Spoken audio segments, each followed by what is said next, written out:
पाँचवें धाम के रूप में देखा जाता है उत्तराखंड में और वहाँ पर जिस तरह का जो अब माहौल बना है, उसको लेकर क्या कुछ तैयारियाँ आपकी रही? देखिए, पीरान कलियर एक इंटरनेशनल ज़ायरीनों का एक केंद्र है। वहाँ बाबा के पास लोग मांगने आते हैं, बिना धर्मवाद, बिना जातिवाद देखे लोग वहाँ आते हैं। जो बेसंतान हैं, जिनके औलाद नहीं है, वो बाबा के दरबार में आते हैं। जब डॉक्टर्स की साइंस से मायूस हो जाते हैं तो अपनी झोली फैला के उन दरगाहों पे आते हैं। और वहाँ से हम लोगों ने देखा है करिश्मे होते हुए कि लोगों को निसंतानों को संतानें प्राप्त होती हैं, बेऔलादों को औलादें मिलती हैं। लेकिन बदकिस्मती देखिए उस दरगाह की कि जहाँ से लोग मांगने आते हैं, आज वो गंदगी का अड्डा बन गया है। आज वहाँ मेरी कई पुलिस अधिकारियों से, LIU के साथियों से बात हुई तो कह रहे हैं कि ह्यूमन ट्रैफिकिंग का सबसे बड़ा केंद्र आज की डेट में वो बना है।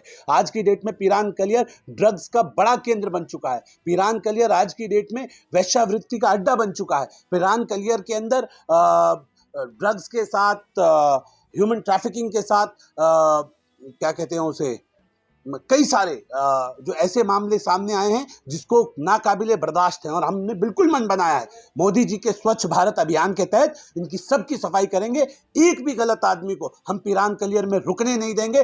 पूरी तरह से नीचे से ऊपर तक झाड़ू भी चलेगी और बुलडोजर भी चलेगा। ये धामी की सरकार है।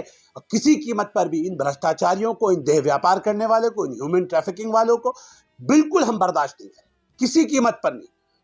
जो अड्डे बन गए हैं, एक तरह से नस्लें खराब हो रही हैं और कहीं ना कहीं गलत तरह के लोग अपना शेल्टर होम समझ रहे हैं। इनके लिए किसी कीमत पे पूरा एक अभियान के तहत हम लोग वहाँ एक अभियान चलाएंगे पुलिस के साथ मिलके। जो गलत व्यक्ति, गलत तरह का व्यक्ति होगा, उसे उत्तराखंड देवभूमि में रहने का अधिकार नहीं होगा, हम बिल्कुल नहीं बख्शेंगे। पाँचवें धाम के रूप में देखा जाता है उत्तराखंड में और वहाँ पर जिस तरह का जो अब माहौल बना है, उसको लेकर क्या कुछ तैयारियाँ आपकी रही?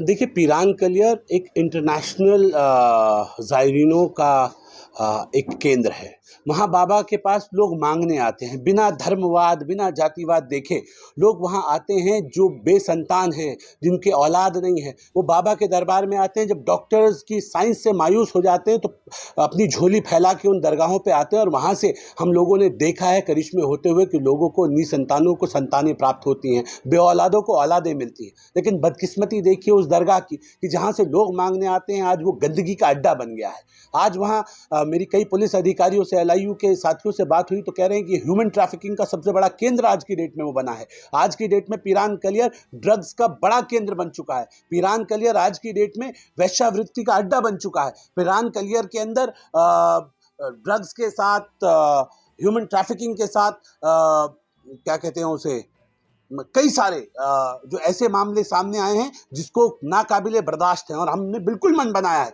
मोदी जी के स्वच्छ भारत अभियान के तहत इनकी सबकी सफाई करेंगे। एक भी गलत आदमी को हम पीरान कलियर में रुकने नहीं देंगे। पूरी तरह से नीचे से ऊपर तक झाड़ू भी चलेगी और बुलडोजर भी चलेगा। ये धामी की सरकार है।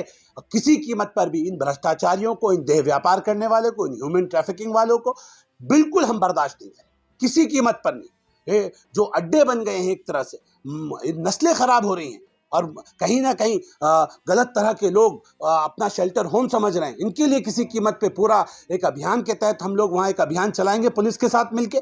जो गलत व्यक्ति, गलत तरह का व्यक्ति होगा, उसे उत्तराखंड देवभूमि में रहने का अधिकार नहीं होगा, हम बिल्कुल नहीं बख्शेंगे।